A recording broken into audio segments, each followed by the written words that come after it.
You're listening to Historical Perspectives with Mr. Malt. Learn about life by looking at our history. Teachers, for more information about historical perspectives, search Mr. Malt's Marketplace on Teachers Pay Teachers or at mrmaltmarketplace.com. Happy learning!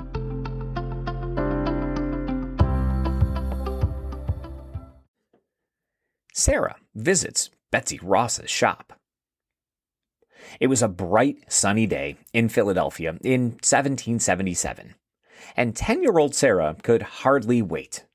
Her mother had promised to take her to the upholstery shop, run by Betsy Ross. Sarah had heard all kinds of wonderful things about Mrs. Ross. People said she made beautiful things like curtains, uniforms, and even flags. Sarah wanted to see it with her own eyes. "Come along, Sarah," her mother called as they walked down the cobblestone street. "Mrs. Ross is a busy woman, so we won't stay too long." When they arrived at the shop, Sarah's eyes went wide. Inside, there were rolls of colorful fabric stacked neatly against the walls. Spools of thread and needles sat on a nearby workbench. And there, sitting by a large table, was Betsy Ross herself, carefully sewing a piece of fabric with tiny, perfect stitches. "Good afternoon," Mrs. Ross said with a kind smile. "Come in. How can I help you today?" Sarah's mother explained they needed new curtains for their home, but Sarah couldn't stop staring at the fabric Betsy was working on. It was red, white, and blue, with stars and stripes.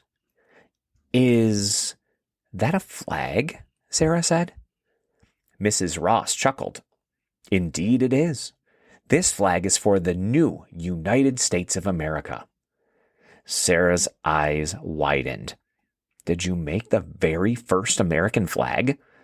"Well," Betsy answered with a twinkle in her eye, "some people say I did.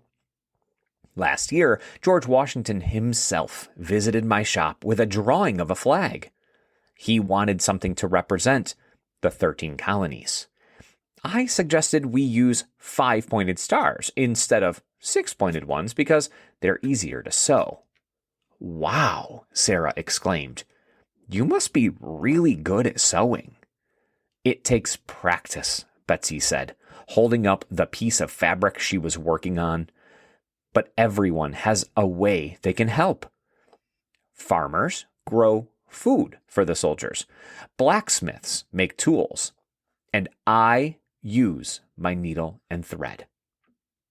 Sarah's mother added, "Your work has become a symbol for our country. That's something to be proud of." Betsy nodded. "I believe this flag stands for the courage and the strength of all the people fighting for independence. We're a young country, but I think we'll grow strong together." Sarah couldn't stop smiling as she looked at the flag. "I want to help the country too, someday." "Well, Sarah," Betsy said, "if you work hard and do your best, you can do something important. It doesn't matter if it's big or small, just always try your best." Before they left, Mrs. Ross gave Sarah a small scrap of red fabric. "Here," she said, "practice your sewing. Who knows what you might make one day." Sarah clutched the fabric all the way home, her mind full of dreams. She wasn't sure how she'd help the country, but she knew one thing.